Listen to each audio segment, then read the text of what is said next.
Hi, I am Movie Man.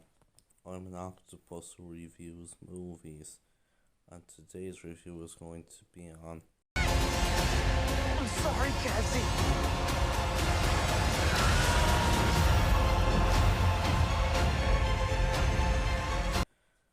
So, what did I think of this movie? Well, let me just say right now that this is a much better film than critics have been saying it is. Wow, in my opinion, this is actually a great start to Phase 5. Um, I've got to say, this is by far the best MCU movie since Spider-Man No Way Home. Yeah, yeah. Um, the cinematography is very good. I think that this movie is shot really well. Um, the pace in this movie is also very good. Like this movie is 2 hours and 5 minutes long, which is actually the longest of the three Ant-Man movies. Um, Although compared to some other films MCU, it's not that long, but um, like it did feel like a bit of a long film, alright, but I wasn't really bothered by it though because it managed to keep me engaged throughout. Um, and not to mention, um, like of course, we do see in the trailer that they end up going into the quantum realm, but they actually ended up going in there like much sooner than I expected.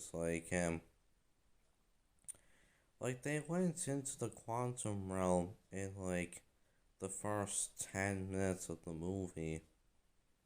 So yeah, that was actually rather interesting. Um, the sounds and music is also very good. I think that the film does have a pretty good soundtrack. Um, the editing's very good as well. I think the shots all come together very well. Visual effects are very good. It's like people have been saying, like one of the people, like when I've been hearing some of these reviews, one of the biggest problems that people seem to have with this movie is that talking about how like the visual effects just look absolutely ugly and stuff, but like really, because I mean I'm gonna be honest, I actually thought the visual effects in this movie were pretty good. Um, like I mean they're kind of just typical standard of Marvel, but yeah, I do think the visual effects were outstanding.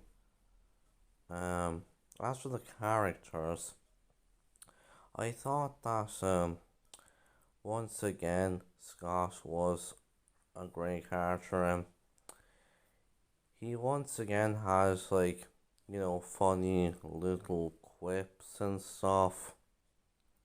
Um, and like yeah, he's pretty much everybody knows that he's Ant Man now, and yeah, I think this movie pretty much continues his character arc quite well, honestly. Hope was also very good in this film.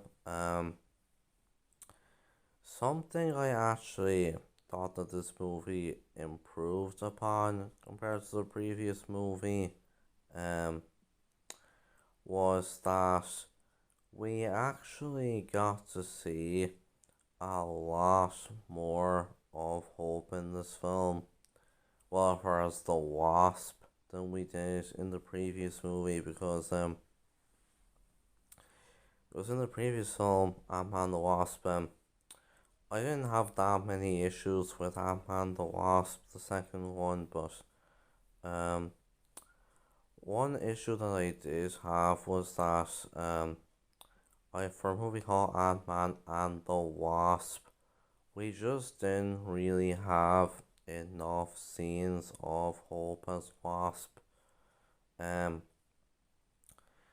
I think this film really improves upon that because like Hope is actually Wasp for pretty much the majority of the film.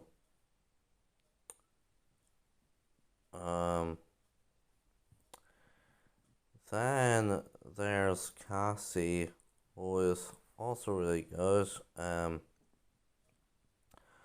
Like in this movie, she is growing up now. She's no longer the little girl that she was in the first two movies. She's now a teenager. Now she's got to bring me back. She's missed out on a few of her birthdays, right? But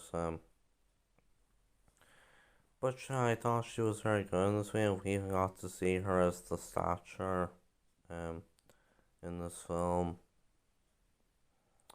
I thought she was very good. Janice was also really good. This movie, like, it really went into what she was doing while she was in the quantum realm, and yeah, I thought her part of the story was very interesting. Hank, well, I mean, he wasn't for us, he was kind of just there with Hope and Janice. He didn't really do a lot in this movie, but I still thought he was pretty solid from what we got to see of him. So, now for the new characters. So first up we have the main villain of the movie, Kang. And I know everybody else has said it, I may as well go and say right now. Kang is a great villain. Like easily one of the MCU's best villains. I think that Jonathan Majors does a great performance. And yeah, this movie goes into Kang quite a bit as well.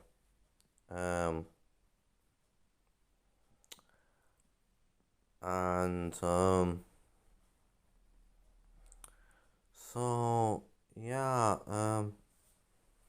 Kang was a very good villain, I thought.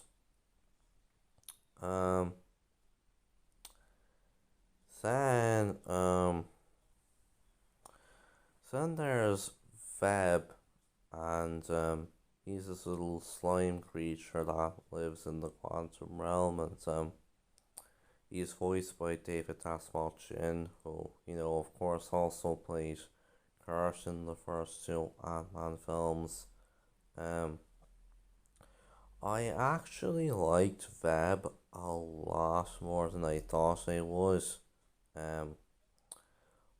I actually thought he was pretty funny.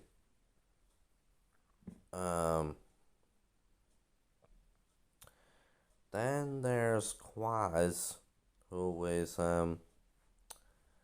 this telepath, and he was pretty good too. He knows everybody's thoughts, and whenever he thinks something is, head lights up, and Yeah, I think there was some funny guys involving that. And then there was Gentora, who was actually really good. Like I thought she was actually quite a badass. I actually really liked her. Um, and then there was, I can't remember its name, but it looks a lot like the Pixar lamp to me. Um, yeah, I liked that one too. I thought it was quite good. Um, there's and also I made some mentions right now, but Bill Murray's character, Lord Krylar, um, I know he only has like a brief scene in one of the trailers, but in this movie, he actually does not appear for all that long. He's actually only on screen for like I think like 2 minutes or so, or maybe three, but yeah, he was only in the film very briefly, um, and like he was one of the few issues I had with the movie. He just kind of felt rather pointless. Um, like the only reason he was even in this movie was so that Hank, Hope, and Janice could just like get a ship and stuff. But yeah, like I mean, do we really have to cast Bill Murray? Like he's a very famous. He's one of the most famous actors in the cast, and yet he literally only has a screen time of like 2 or 3 minutes. Um, like it didn't have to be Bill Murray. It could have been just like a less famous actor, and I don't really think it would have changed all that much. Um, and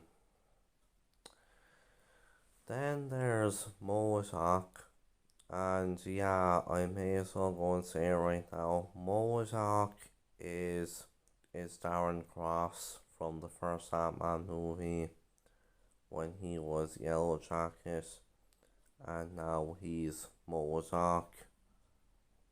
Um, and yeah, I'll admit, I mean, I liked Moatok.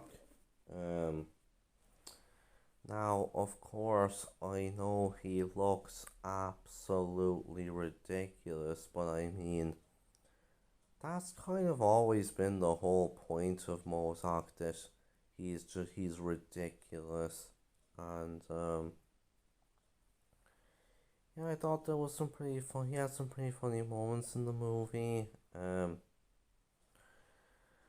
but but what I will say about Mozart though is that I did feel like Mozart kind of got wasted a bit, like what I won't spoil, but what they ended up doing with Mozart, I was actually pretty disappointed with this. I feel like they could have done something much better with Mozart, to be honest. Um, and so yeah, that's pretty much all the characters. The plot of the movie is quite good. Of course, the film does have an interesting story of them all getting stuck in the quantum realm, and yeah, I think the film executes it quite well, to be honest. Um, and the narrative structure is quite good too. Um, like I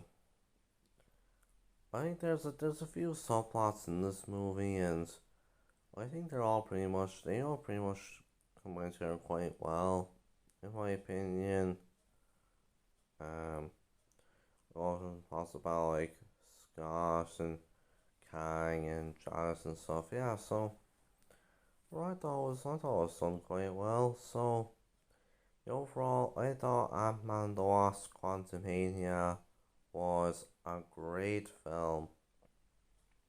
Uh, it's probably my favorite of the Ant-Man trilogy, and yeah, I think it is a much better film than everybody's giving it credit for.